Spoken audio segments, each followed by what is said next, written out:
Hi, I'm the soy allergy preventing you from going vegan. And I'm the 4th grade teacher you once called mommy by accident that's haunted you ever since. And this is youtube.com/nisipisa, the YouTube channel where I post what I want to. Because it's my YouTube channel and not yours.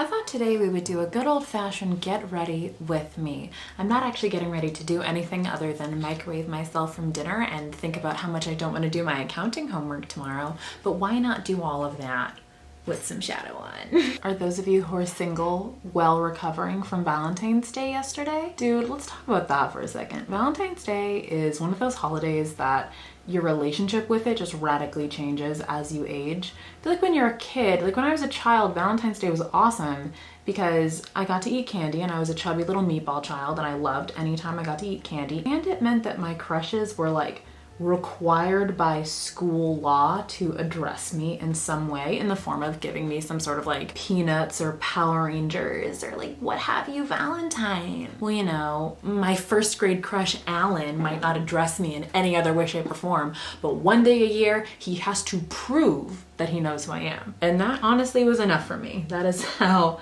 attention starved I was from even a small age. And then as I got older, oh my God, my high school did one of those things where you could like buy flowers for someone with like a little card. We did carnations at my school. Day of Valentine's Day, we would all like carry our carnations down the hallway and be like, oh, you only got 2? I got 4. Guess no one loves you. I would like beg my friends. It's like, please send me a carnation. I just want to walk down the hallway with my little mini bouquet and be like, I have people that care about me. If I go missing, you'll hear about it. They'll make sure of it. I have a distinct memory of like, I think being a junior or senior and getting like 5 of them from my friends and being like, I'm on top of the world. This is the proudest achievement I will ever experience in my life. Getting into college, turning in my senior paper? No. I get to hold 5 flowers during my 3-minute passing period. People will see those flowers and they will regret never, ever, ever saying hi to me. Now, as a grown-up, I've had even more of like a varied experience of Valentine's Day. Like when I was in my earlier 20s, for reference, I'm like a month shy of turning 26. I don't want to talk about it. But you know, when I was like 21, 20, when I was like in early college, I took it real hard that I was always single on Valentine's Day because I've always been single. I took it so hard, Mama. I got so sad and upset about it. I was really like internalizing all of it. I was one of those like sad single people. I don't know that I ever made a Singles Awareness Day tweet, but I probably made a Singles Awareness Day Facebook status. And like for those of you that have seen either one or both of my videos where I deep dive into my own Tumblr, like you can tell I was like a complete sad sack when I was in my early 20s. There is nothing 20-year-old Nisa wanted more than somebody to just like, just redacted my redacted all night long. You know what I'm saying? You know what I mean? I don't even know what I mean. And like I would get really resentful of my friends who were in couples. Like this is true. When I was a freshman in college, I was taking a writing class because I thought I was going to be a writer. And I was very into like processing my emotions through writing, right? And so this is like 2012. My friends from back home are also in college. They're like taking risks. They're being an adult. And every single time one of my friends would text or call me to announce that they had like, you know, lost something very important to them, speaking circuitously to avoid demonetization, but I think you know what I'm referencing. I would literally text them back like, oh my God, congratulations. And then I would write a poem about it. And I'm not joking, that's 100% true. I still have them. I would write like sort of free-form prose poetry, processing my feelings about my friends like leaving me behind in my eyes. Is that not the most pathetic thing you've ever heard in your life? No, I will not read them on camera. And I think it's good that I processed my emotions in a way that wasn't like lashing out at my friends or like doing anything really self-destructive, but like, girl, poetry? It was 10:45 a.m. when you texted me with the news. Now I don't know how to feel. I was so sad. I was like so sad. As time has gone by, I've sort of been able to realize how annoying it is. Like it doesn't actually accomplish anything for yourself to like broadcast how depressed you are about like being single on Valentine's Day. Like it makes you more aware of it and it makes you feel sadder. It makes your friends who are in couples like feel like weird and guilty for like celebrating that great thing in their life on a day that we're supposed to do that. It's like a valid feeling to have, but like the need to broadcast it on social media and like tell people about it and like put my feelings on other people, I just don't have anymore, which I'm really glad about. I think that's probably the most mature mental change of mine as time has gone by. I do get the sadness. Like I was kind of like feeling my sad oats last night because I stayed in my office late to do some homework and I didn't go out. And like obviously I don't have a boo thing, so I don't really have any plans. And it's just like, I was kind of like letting myself like bask in that sadness, because sometimes it's very good and feels like very good and fun to just like be like, I'm sad and I'm 100% justified in being sad, and I'm just gonna like be a sad little ingenue and shed a single tear and drape myself over a piano and really just luxuriate in these feelings for a while. And that's exactly what I did. Granted, I was also sad because accounting is really hard, but loneliness is always guest starring in my episodes, so why not attribute it to that too? I was just like, I don't know what I'm doing. I don't know why the universe is punishing me. Like I am deserving and I'm attractive and charismatic, which like, first of all, the fact that like my wallowing is accompanied with me being like, you're beautiful, you're gorgeous, you look like Linda Evangelista, like you're so talented. That's good. I feel like that's good. Because it's one thing if I was just, you know, slipping back into how I felt when I was younger and being like, oh my God, you're so ugly. That's why you don't have a boyfriend or a girlfriend or a significant other. That's what the problem is. It's like, no, I'm not gonna lie to myself. I know what I look like and I know that it is very good. It's just circumstantial, girl. Like it'll happen at some point or it might not. And at that point, then I'll just become a supervillain and destroy a planet. And that'll be how I process my emotions. Just like Kylo Ren. It's fine. What? What do you want? Oh, it's the group chat. Hannah just got engaged. I'm so excited. I love weddings. Can we talk about that? Can we talk about how I don't understand why people my age hate weddings? I mean, I do get why people my age hate weddings. I actually completely understand it, because if you're in a wedding, it's money, like it's cash money. Because you have to like buy your dress, you have to buy gifts. Side note on the side note, do you guys think that if you are in a wedding party, you should have to buy a gift for the bride or groom? Like if you're a bridesmaid or a groomsman or a groomsperson or a bridesperson, I don't think you should have to also buy a gift. I don't know. I'm sure I'm gonna get a lot of replies like from married people that are just like, you don't know anything about like the sacred covenant that is marriage. And I'm like, true. Here's why I love weddings.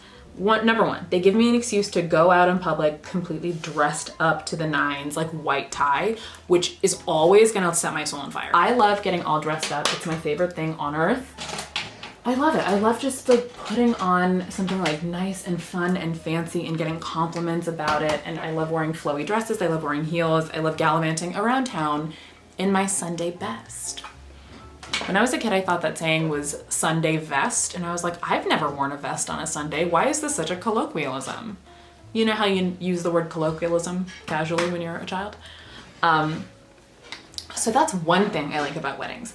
Another thing I like about weddings is that even if you do have to buy a gift, it's like, oh, you write them a check for $100, or you like go to a Crate and Barrel or wherever they're registered and get them like a serving dish, and then you get unfettered access, carte blanche access to this free party. Another reason I like weddings is because they give you just like a scot-free excuse to cry in public. I'm a Pisces, and above being a Pisces, I've also gone through a lot of childhood trauma, so I love being able to cry whenever possible. It's great. I love crying. Like, have you ever been to a sad movie and just like let yourself go? It is the most cathartic experience that I think human beings can achieve. So, almost free party, dressed to the nines, crying in public, 100% authorized.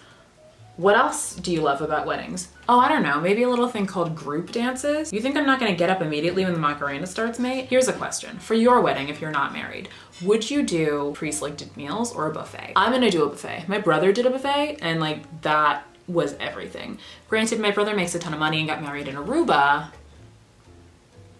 so a little bit of a different dynamic there. But you know what? That's why I'm in business school, because I want to win. He thinks he gets to be the wealthiest sibling? Yeah, okay.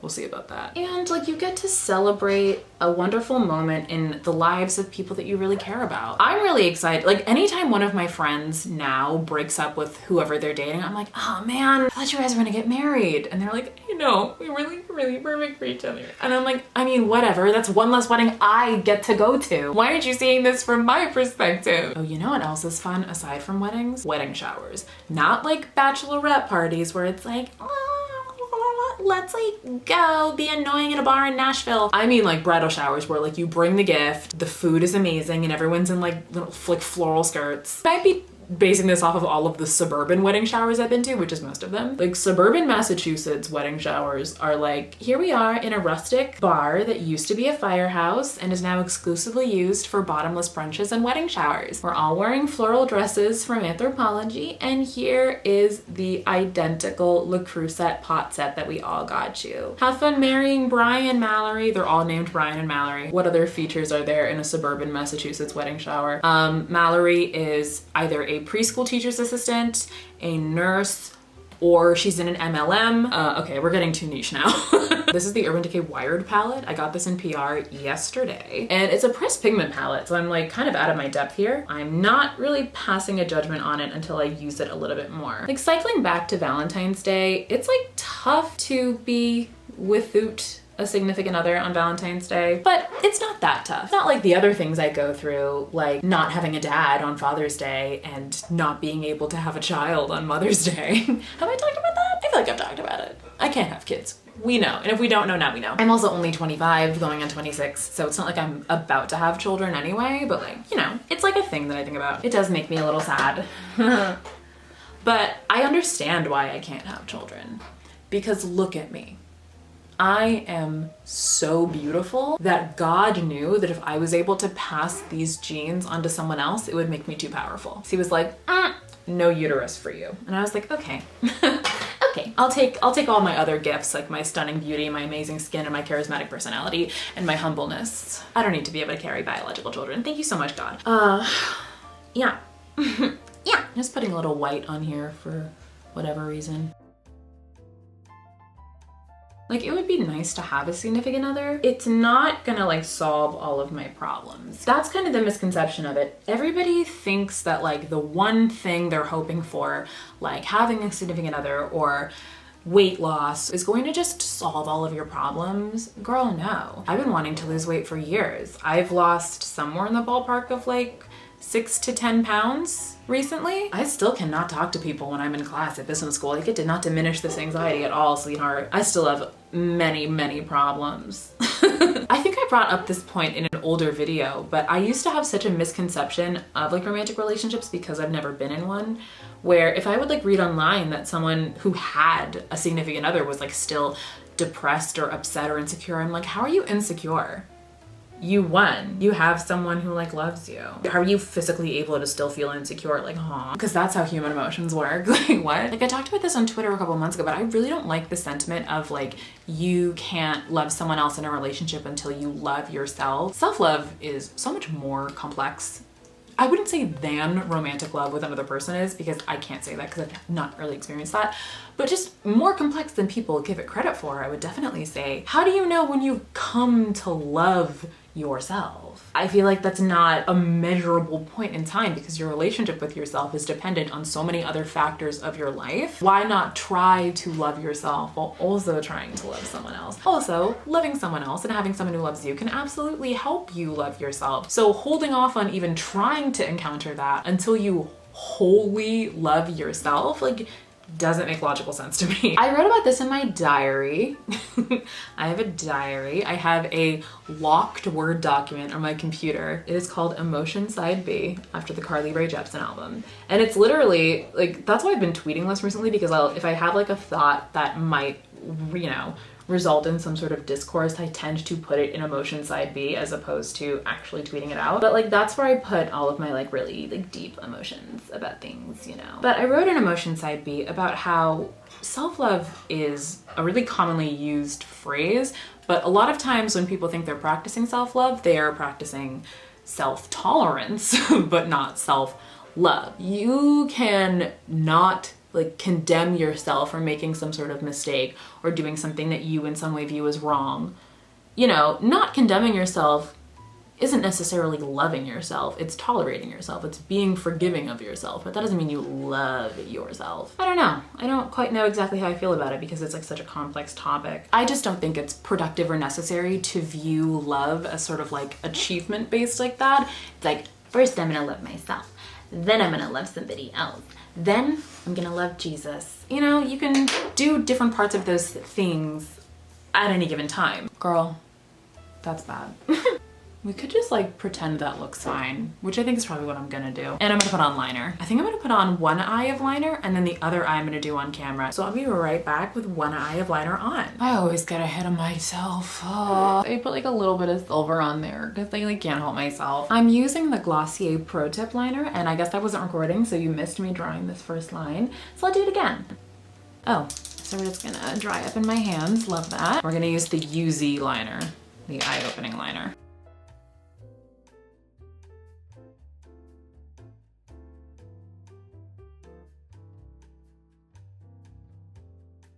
For the little wing, I'm gonna stick with the UZ. Ooh, girl, this is gonna be impossible. This is gonna be in popsicles.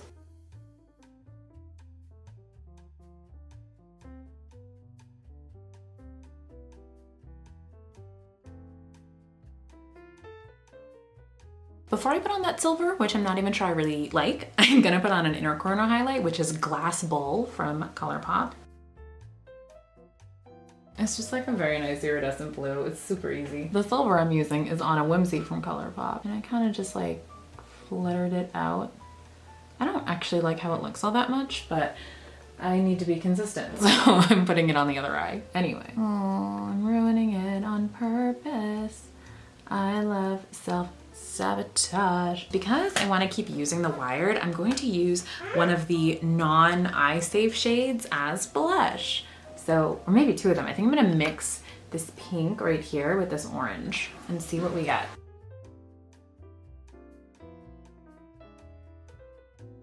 Oh, that looks a lot more natural on camera than it does IRL. Maybe I used too much orange. Orange blush blends in really naturally with my skin. Guys, welcome back to my first day of Clown Academy makeup tutorial. I know you guys are really excited to start clown studies in the fall, but you can't do that without starting your first day with the perfect makeup look. Honk honk, like and subscribe. Ooh, what if I bring that up and just like commit to the clownery? Drape it a little bit. Is Taylor Swift here? Because I need to calm down.